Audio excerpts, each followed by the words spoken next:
You're listening to GotTech, the podcast with your hosts, Eric Guise and Nick Johnson.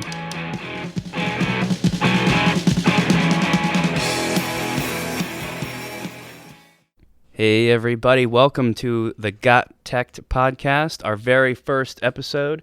Today we're going to start off by introducing ourselves, just a little bit about who we are and why we started this podcast in the first place. Following that, we're going to take a look at our Teacher Tech Question of the Day, where we take questions from teachers that get sent in to us on a daily basis and try and give the best answers we can. We're also going to do our first ever Tech Battle Royale, where Guise and I spin the wheel of tech to get our very own category, and we then argue each other for who has the better piece of educational technology. The winner of that battle is going to end the show with their own bit of technology wisdom.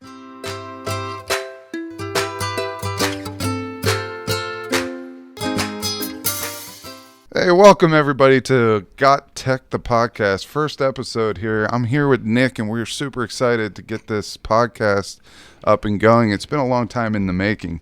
So first of all, hey Nick, what's going on? How you feeling today? Feeling good, Eric. How you doing? Doing wonderful. I think we first want to get into it. A little bit about us, a little bit about what's driving us to want to do a podcast. So Nick, I'm going to turn it over to you. We talked about this many times. Sure. Give us a little background on you and what brings you to GotTech. What made us create this that made you want to jump on board? And yeah, absolutely. It's a weird road. As we're starting this, I kind of still can't even believe that it's happening, that we're doing it. But I'm excited, and I'm glad for whoever is listening to these early episodes. I'm glad they're out there actually doing it. I'm just, first and foremost, I'm a teacher. I've been doing it for 9 years now. I teach high school chemistry in New Jersey. And I think kind of what brought me down this road of trying to spread the word on tech ed is really just as a science teacher. And you can agree or disagree with this, but I think you end up just sort of using a lot of tech as part of the normal job. These days there's so many simulations out there for science and even math now that it just kind of came natural, and we sort of found that we were doing a lot of tech stuff anyway. So as the years have gone on, kind of build this catalog of things, and 9 years in, you have all this stuff. It's like, oh man, I kind of, I know some good things to do and I have some ideas, and you sort of just want to start to tell people about it. I've always been interested in PD, same with you guys. I know we've done some stuff together in the past trying to tell people about not just technology education, but all kinds of stuff. So that's been a big part of this too. And the podcast for me is just kind of like a unique way to do that. Specifically and kind of more recently, our school has gone one-to-one, which means that all the kids come to school every day with, I think we have Chromebooks to use. So that opens the door to tons of stuff because, they've all got them. Whether they're in school or at home, they for sure 100% have access to online tools. So that's been really great. So combine that with just learning a lot about really kind of flipped classrooms has been my thing. I'm sure we'll get into that different times as the podcast goes on. You combine the flipped classroom knowledge with the one-to-one stuff, and I think we started doing some pretty cool stuff recently, and I just hope to tell people about it. Yeah, I agree. I remember you coming in as a young buck. I was already 4 or 5 years into my career, and I remember wondering what this guy was going to be like. You came in and you seemed like you were ready to conquer the world, but I didn't know if you were going to do that in your chemistry teaching or if you had other plans to go into something extremely new and really put yourself out there and try new things. It's been a good working relationship so far. But a little bit about me, I began teaching, I guess it was 15 years ago, which is absolutely absurd. It's gone by so quickly. 15 years? Yeah, I've been here at Hopewell for 13. Did 2 years prior to that. I started flipping the classroom probably, 7 or 8 years into my teaching career. And before then, I was trying to find ways for them to use technology on their mobile devices or anything that I could get my hands on, really. I remember trying to develop a way of projecting the microscope up on the big screen up front. Yeah. That was kind of pretty cool, and I think those were called a scope on a rope. Yeah, something like that. So, I have one of those still. I was just sitting there. So those were pretty cool, and then I started to get really into tech when my student teacher came in. Her advisor really wanted me to push tech, and he realized that I've been flipping the classroom. I've been doing some other problem-based learning activities that were held online. So while she was teaching, and she was great, she was very efficient, and she took hold of the classroom very quickly, we started to collaborate on tech projects, and we decided to make a biology forensics murder mystery, which I think we actually made you the victim of that, right? I was the dead guy, laid on the floor. Actually, it was outside. No, we laid on the ground outside, and I think you smeared ketchup all over my face. It was a good time. It was fun, a good yeah, time. it was good. After that, I really decided that I wanted to take the leap into technology integration and education. So I decided to go back to school. I'm currently in the middle of my doctoral studies for digital transformation in education, and that just really increased my interest into pursuing this more full time. I started to get the itch to make that jump, so I switched over to media and tech specialist over in our school library. Since then, I've been working with teachers to integrate things such as escape the rooms, both digital and physical ones. You and I did an amazing race that was pretty cool with QR codes. And then I started really branching out for professional development, not only online professional development, but also virtual, such as the EdTech Team Virtual Conference, which I shared with you. It was very cool. We had a lot of very good professionals on there, and they gave a lot of good expertise. And then I branched out a little bit to Eric Kurtz's blogs and other blogs like that. His is Control Alt Achieve, and I find that as an amazing resource that I pass on to a lot of people. And finally, you and I started to sit down and listen to a couple podcasts. The one that I'm currently catching up on, because he just got over his 100th episode, is Chris Nessi's podcast, The House of EdTech, which is fantastic. If you haven't had a chance to listen to that, you should definitely go over and check that out. That's a little bit about us. We're going to have a good show developed. We're not going to place a time on it, a length per se of per episode. We're going to go until it feels right. Yep. But we'll get the schedule out as to how often we're going to produce these. We're going to shoot for once every 2 weeks, and we hope you guys come back and check us out.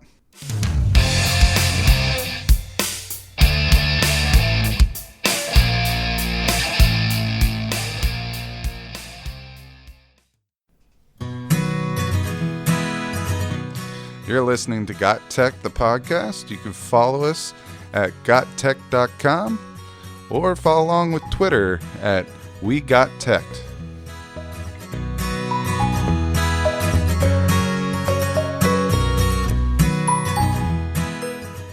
Earlier this week, Nick and I went to a couple of our teacher friends who often come to us with some questions, and we asked if they had anything they would like to ask us so we can use it for this podcast. And we ran into Dave Sherwin, an English teacher, and he came up with a question about screencasting and video editing and using those into the classroom. Let's take a listen. Hi, my name is Dave Sherwin. I'm an English teacher at Opal Valley Regional High School, and I'm looking for ways to incorporate technology into my classroom, specifically how to get students to use video more often or screencasting so that they can, create cool final products for their projects. So Nick, I know that I used a lot of these screencasting and video editing softwares and tools in my classroom as I was going through the conversion from a traditional lecture-based class with the occasional lab to a more advanced flipped classroom. So why don't we get to you, because I know that you're really flipping all your classes right now. So why don't we hear about some of the tools that you use? Sure. Yeah, I think more than anything else, this is kind of the area where Guise and I kind of excel, because we've just been doing it for the longest, both making videos this way ourselves, but also having our students do it, which is, I think, kind of what Dave was asking about. And anybody who's done this in their class has already heard of these too, but if you haven't, or even if you have, it's always good to be reminded, because we think, at least I think, they're the best ones. Screencast-O-Matic is my personal favorite, and the one that comes in second place for me after that would be Screencastify. If you're not familiar with these programs, just a real quick overview. They record whatever's on your screen, your computer screen at that time as it's recording. That's why they're called screencasts. You can just record your normal computer screen with your mouse pointer moving around, clicking on stuff. It's great for tutorials. If you just need to show someone how to navigate somewhere online, what to click, when to click, the order you're supposed to do things. As a presentation tool, you can just, this is what most of what we do, I think, is any PowerPoint that you would normally use in class for sort of like a lecture-based kind of a thing, you play that PowerPoint on your screen, and it's being recorded the whole time with your voice over top. So and they make it so easy for the user, because you just hit the record button, start clicking the forward button on your PowerPoint or Google Slides or whatever you're using, and you talk over it just like you normally would in class. That's the best part for me, because it just kind of feels natural.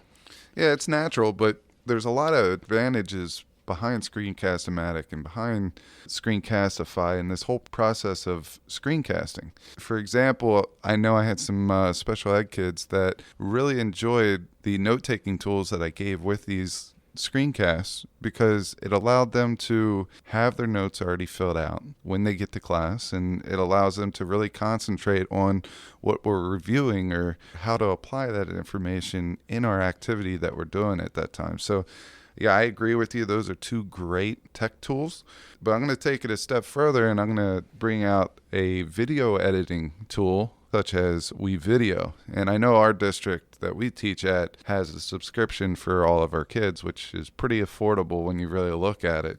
It's a great way for them to use their cell phones and just video record something. Maybe it's a skit. Maybe they're just reading something in a different language, and it's just a way to assess them regarding speaking a language. But if they wanted to really doctor up that video and put infographics and pictures and stuff in there, they have that ability through WeVideo. And the great thing, Nick, about WeVideo is they have a free account, which gives you the ability to make up to a 5-minute project for free. Huh. And it has a limited storage space and everything, but you're able to upload these videos to a YouTube channel or anything like that that allows you to save them. So you could easily take projects and make them key pieces to your lectures or your lessons and incorporate the skills of the kids into the classroom. And I noticed that some of my kids that don't like to participate in class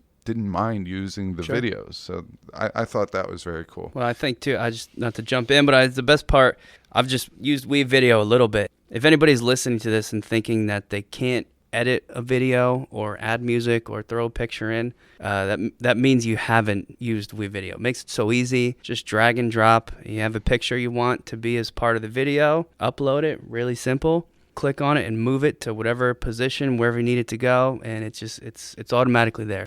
It's just a nice way almost to give yourself some confidence too for making videos, not only you but your students also, just because it's so easy to use. That's a key signature characteristic to all these tech apps, is that they have to be user friendly.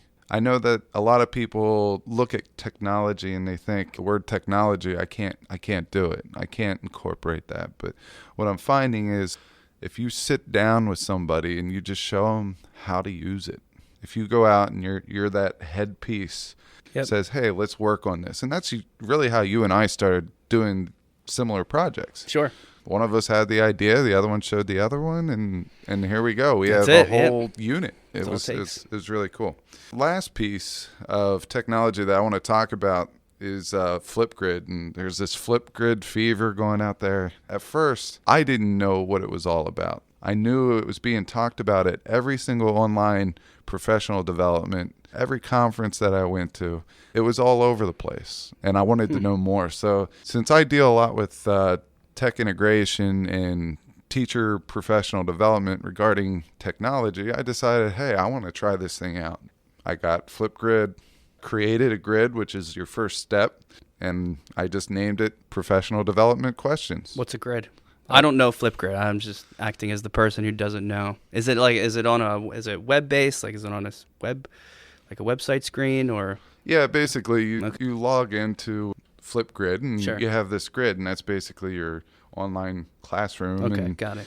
you add a topic, and the topics are the questions or themes that you'll discuss with your students. Sure. If you're a teacher, with other teachers. If I'm trying to get other teachers to answer a technology integration question, like Dave Sherwin's question on screencasting Sure. and video making, you could put that on there. But the cool thing is you share a code with anyone who's your audience, and they don't need to create a Flipgrid account. They just get a way of sharing the grid.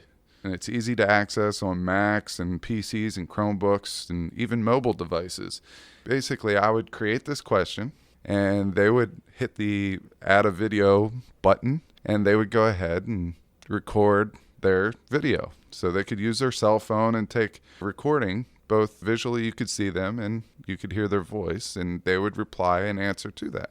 And then based on those questions, I could pull those and I can ask other people in the classroom to clarify or maybe answer those questions. Or for me, it just gives me a sense of what professional developments do I need to focus on, or who can I work with to help integrate a specific piece of technology, which is very cool. That sounds awesome. Yeah, so Flipgrid, it's for real. If you haven't checked out Flipgrid, make sure you go over to Flipgrid, take a look at that, and give it an opportunity to change your classroom.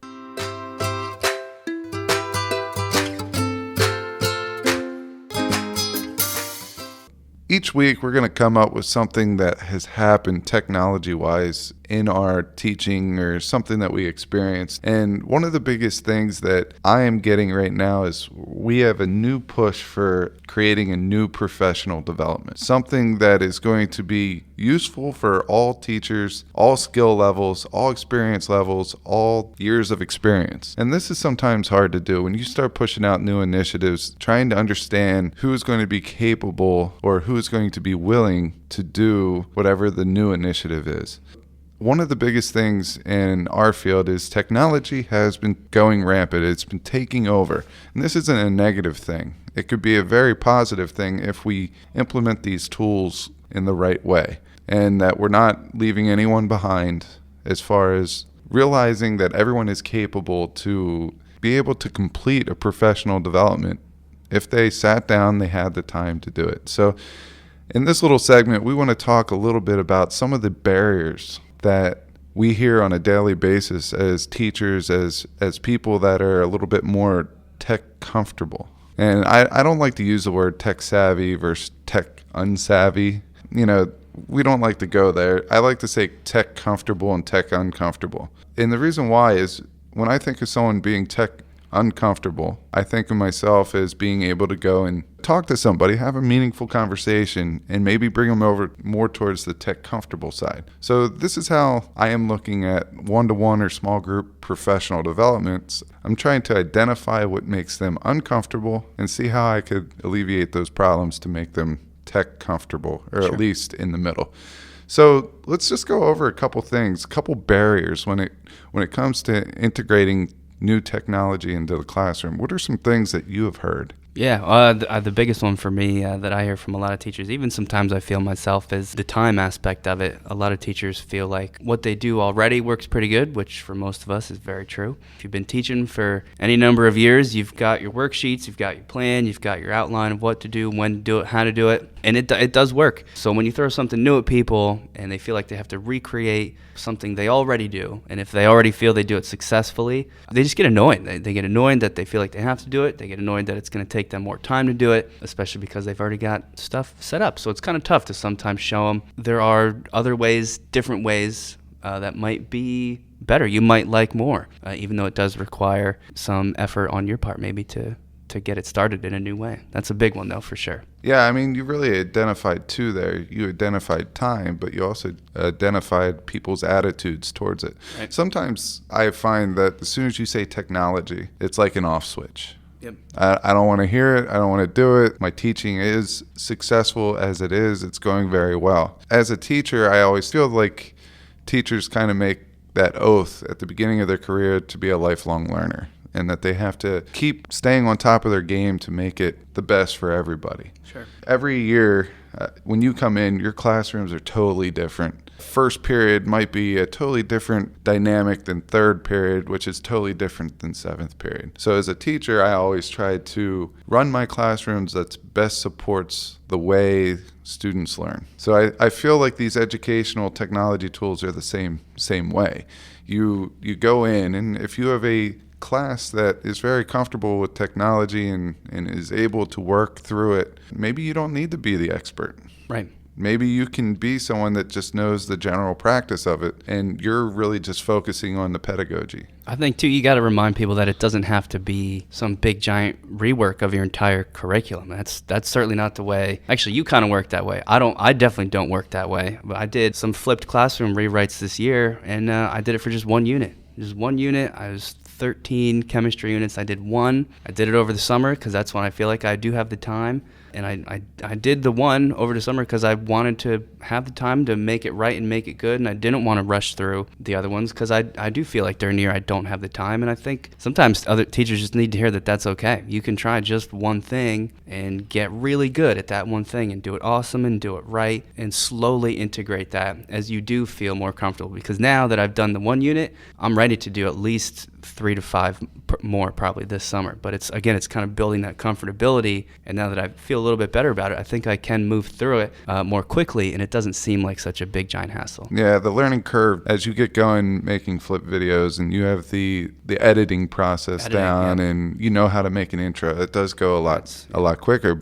Another thing is we have the luxury of having platforms like Google that make a Google Drive that allows you to save things as you're working on it. It allows you to collaborate. So the biggest thing that I find is if I sit down as a tech comfortable person with a person that's tech uncomfortable, and I kind of walk them through it for the first time, and I keep going up, and I have the ability to really sit down with them, walk them through it, get them through it to the point where they're like, oh, this isn't that bad. Maybe we can just meet instead of daily on this until I get it, maybe once every other day, and I can try some things on my own. And then we could continue to work together, but more as me just being the guide on the side. Sure. I don't have to be as one-on-one with them anymore. This is a great conversation. I'm sure that there's other methods out there, but the number one that I find is just sitting down, taking the time to work with someone that's tech uncomfortable and help bring them to your level. Sure, and making it manageable, and just reminding them that it's not little bits and pieces. It doesn't have to be some big giant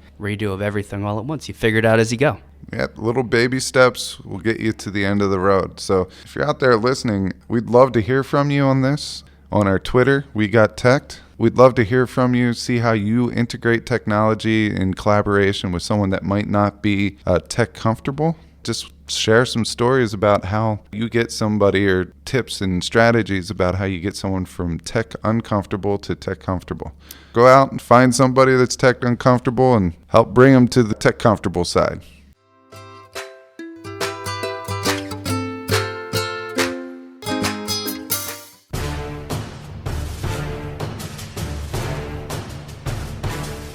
It's time for the Tech Battle Royale! That's right, it's time for the Tech Battle Royale. This is where Nick and I go mano a mano, one-on-one, head-to-head, against each other with our favorite tech apps, extensions, any type of application regarding tech based on 12 categories. Now what we have is the equivalent of a prize wheel at a carnival. And we're going to spin this wheel, which has 12 categories that we've come up with based on tech needs. And Nick, I'm going to let you go ahead, kind of go over the first couple of categories, just so we can give our listeners a chance to understand what we're battling here. Sure. The first category on the prize wheel is productivity. These are apps or things, technology elements that kind of help teachers be more productive with their time and save time with daily tasks. We have video and screencasting. Video and screencasting, pretty obvious, just different tools that help teachers and students create video and or screencasts. Learning management systems. That's pretty obvious, just to kind of help teachers push out assignments, manage what's happening in their class in an electronic way. We have a STEM category for our science and math teachers. We have a language category as well as one for browsers and navigation. These would just be tools to help navigate the internet in the best way possible for a classroom. All right, so those are 6 of the 12. The other ones are fun and games. So these are things that could help students be productive and learn at the same time while having a little bit of fun. We have history apps or extensions. art and music. These are some of my favorite ones because it allows you to get really creative, and there's a good piece where you could go cross-curricular. We have teacher favorites. These are basically anything that we're all interested in as teachers to make our lives a little bit easier. Student favorites. These are the ones that students keep coming back to, asking for more. And finally, spinner's choice. Nick's going to spin the wheel first this week. We're going to allow him to go ahead and do that. Whatever comes up, both of us are going to pick an app or an extension or a piece of technology that fits into that category, and we're going to battle it out until we debate a winner. The winner is going to be able to give their final tech words of wisdom for the week that we can live on. All right, Nick, give it a spin. And the category is productivity. Nick, I think productivity is going to be one that I'm going to be able to pull out here. What do you think? I pretty much, I've got the winner lined up on this one, guys, so I think you got your work cut out for you. I'm going to actually kick it off because I feel that confident with my particular piece of tech for teacher productivity. This is one of my favorites because it actually helps teachers with the thing that takes up probably the most time and let's be honest, can sometimes be the most annoying. If you don't know what I'm talking about yet, I'm talking about grading. Most time-consuming part of any teacher's day is sitting down and grading those tests, those papers, lab reports, whatever you have to do. It also sometimes, it feels almost like, not that it's wasted time because of course it's good to give that feedback to your students and let them know what they're doing right and wrong, but I think the part we all really enjoy is getting to the lesson planning or working with students one-on-one and helping them with whatever they need individually. So anything that can cut back on grading is a sure win for me. Flubaroo, if you don't know, it's actually an add-on. It's a Google add-on, which means it works with Google Sheets. It kind of ties in and helps you with your Google Sheets in terms of grading. A quick overview of the add-on and how it works. You start off with a Google form, which is a really simple application from Google that lets you create electronic questionnaires. Normally, the way the Google form works is all the student answers to questions, they just kind of get pushed to you in a Google Sheet, and then you kind of have to look at it and probably grade it yourself. But with Flubaroo, once you've got your standard Google form created, it allows you to, in that form, make an answer key so that when you assign the Google form and the students submit their response, all you do is click a little button that says grade it, and in the spreadsheet itself, it automatically highlights, I believe it uses different colors, but I'm not quite sure on that. It highlights the right answers and the wrong ones. Some new features, it even gives you analysis tools such as average scores per questions. It flags ultra low scores, all kinds of distribution graphs.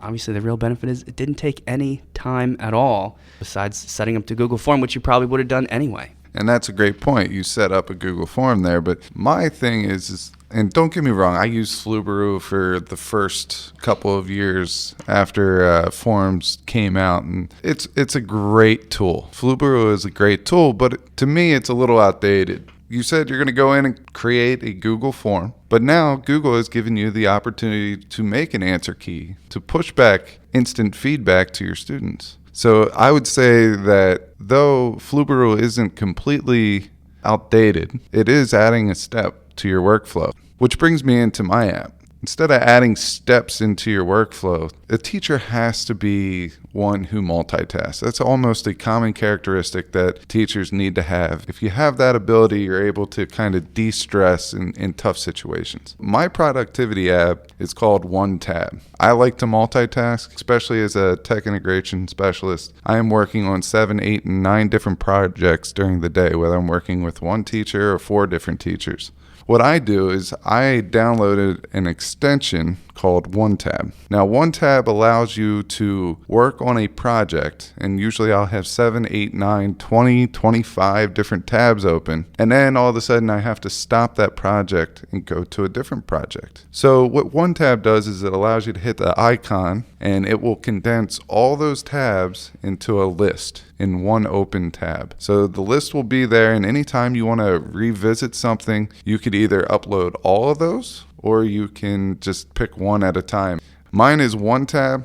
It allows you to multitask, allows you to stay organized, and those are some of the key characteristics that a teacher must have. Here's my problem with OneTab. Who needs 30 tabs open at one time anyways? I'd be having panic attacks the whole time. What could you possibly be doing that requires 30 tabs? Hey, if I need to pull resources from 30 different students and I need to bring their pictures over and I want to leave each one of those open so I can gather information into a table without having to open and close all those tabs, that's a great way to use it. You don't need to have just 30 tabs open. You can shoot for the moon, go 50. I mean, my personal PR is 42 tabs. Whoa. And I was working on a Google site project that had to do with the digital escape the room. It's doable. You could get up there and you could close them all down except for the 3 or 4 that you are working with, but it's going to organize it in a way that it is manageable. So you could actually read the little descriptor at the tab. I suppose so. Here's my one remaining question, and I think this may be what decides who has the winner here, because I'm still going to say saving time on grading more beneficial than being able to condense your tabs, as exciting as that may be. Did you say that Google Forms in and of itself features a grading tool? As it exists right now? You can make an answer key, yes, in Google Forms. You know what that means? What does that mean? I think that means you win. Yeah, I think that does mean I win. I was happy to hear you pick Flubaroo because I had an instant defense because I was very familiar with that tool. Sure. Well, people do need, still think Flubaroo is a great tool, and if you haven't used it before, you should definitely check it out. If Google Forms already does that, maybe it's not the best one. I believe that does it, so I think I'm going to go right into my victory speech right after these words. You can follow GotTechED outside the podcast at gottech.com or on Twitter at WeGotTechED. That is right. One tab takes down Flubaroo for the win. This gives me the opportunity to bring my words of wisdom to close out the show. As a teacher, I often question myself, wondering if I'm doing my absolute best and wondering if what I'm doing is making a difference. I'd like to bring in H.B. Adams' quote here. He says, "Teachers affect eternity. No one can tell where their influence stops." We as teachers have the ability to influence our students. We have the ability to make a huge, monumental impact on who they're going to become.